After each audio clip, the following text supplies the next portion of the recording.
Welcome to Gamers Us. I'm Trevor. On the second day of Snafu, we're here interviewing Lynn Hardy about her book, Prophecy of the Flame. What made you want to make this book? It was based on a set of dreams. I had this captivating set of 5 dreams, and if you put them in a different order and filled in the blanks, it made this wonderful story. I would literally wake up crying or wake up laughing, and I thought this just has to be written down. I thought of some authors that I really like, Terry Goodkind, Terry Brooks, Melanie Ron, and thought, oh, which one of these would be right to write this book? And then I finally shrugged my shoulders and said, you know what, I think I'm going to sit down and do it. So I started the journey to becoming an author. And how long was that journey? Did you have any writing background, or did you just kind of start from the ground and work your way up? Very good question. As a matter of fact, I majored in journalism in college, but this was back in the days before they had Microsoft. And so we just had DOS computers. It was a glorified typewriter, no spell check. And my journalism teacher told me to drop the degree because I couldn't catch my own typos. And without the writing influence, college held no mystery for me, and I wound up dropping out and supporting my husband through college instead. But then I was going to a counselor, and she asked me to write my autobiography from my earliest memories with as much detail as I could manage. Working full-time, I handed her 10 pages, single-space, typed twice a week. And after about 6 months, she says, you know, Lynn, I have to tell you, I've asked every client to do this for the last 20 years, and this is the first time I want to sit down with a cup of tea and see what happens next in your life. You have a way of bringing a story to life. So with those words ringing in my head and the set of dreams, I began that journey, and it took 1 year to write the book, and another year to edit, and 1 year to illustrate, and then I published. Nice, that's pretty good. Yeah, it's just like us. We started, not very much in the background of this and just worked our way up.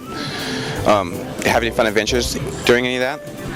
I've had a lot of adventures. I ran into another author who self-published as I did, and his name was Robert Fanny.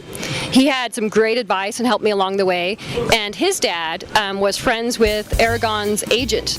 So I had a lot of inside information about the journey of self-publication and the journey of getting traditionally published, and I made a lot of decisions along the way. For a long time I was trying just to get the attention of the major publishers, and finally I decided I could do much better just self-publishing on my own. Nice. What kind of characters in your book? My book is a fantasy book. It's about 5 people who are zapped into a magical world and changed into their gaming characters.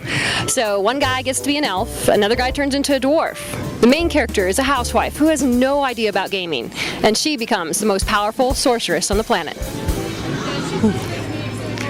Nice. That sounds really interesting. How did you, was there a lot of blanks you had to fill in to make that kind of storyline work well? Actually, there were quite a few surprises. When I originally wrote the characters, I didn't have a lot of background for them, and so that's something that I took from people around me. I took a few things from here and a few things from there, and created these characters that became people of their own, and it was a very enjoyable process. As a matter of fact, I'm thinking about writing a little short story on a couple of the characters whose lives don't get the fullness in the series. Because there are so many characters, we have Reba, she starts off as Rebecca, and she becomes Archmage Reba in this magical world. And her interaction between her and Prince Alexandros and Prince James is very intense, so it leaves only so much room for the rest of her party. And by the end of book 5, there are still some blanks.